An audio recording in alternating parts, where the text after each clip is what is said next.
In today's video, I'm going to teach you how to teach online with Zoom, Beginner's Tutorial.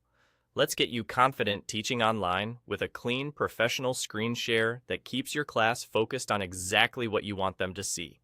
We'll move step by step, and by the end, you'll be ready to present your slides smoothly in a live Zoom session. Start by creating your Zoom account and downloading the Zoom app to your device. Using the desktop application is best for teaching, because it gives you the full sharing controls and the most reliable performance. After installing, sign in and allow any updates so everything runs smoothly during class. Next, create a meeting. You can start an instant meeting to practice or go live right away. When your meeting window opens, you'll see the control bar at the bottom of the screen. That's where you'll find the share button you'll use in a moment. Before sharing, decide what you want to show, your full screen or a specific app. For teaching, sharing a single application is usually the safest and cleanest choice. It prevents distractions and protects your privacy by hiding anything unrelated. Now, prepare your slideshow presentation. Open your slides in PowerPoint, Keynote, or Google Slides and get them ready.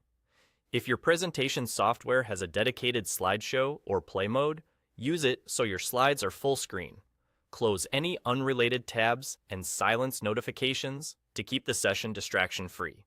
With your presentation ready, go back to your Zoom meeting and click Share at the bottom. This opens the sharing window. Here's the key tip. Select the application window that contains your slides rather than your entire screen. Choosing a single app keeps students focused and avoids accidentally showing your desktop, messages, or other windows. You'll often see two options for your slides, one labeled Full Screen Presentation or Slideshow, and another labeled Presenter View or Showing Your Notes. Make sure to select the full screen presentation, not the presenter window.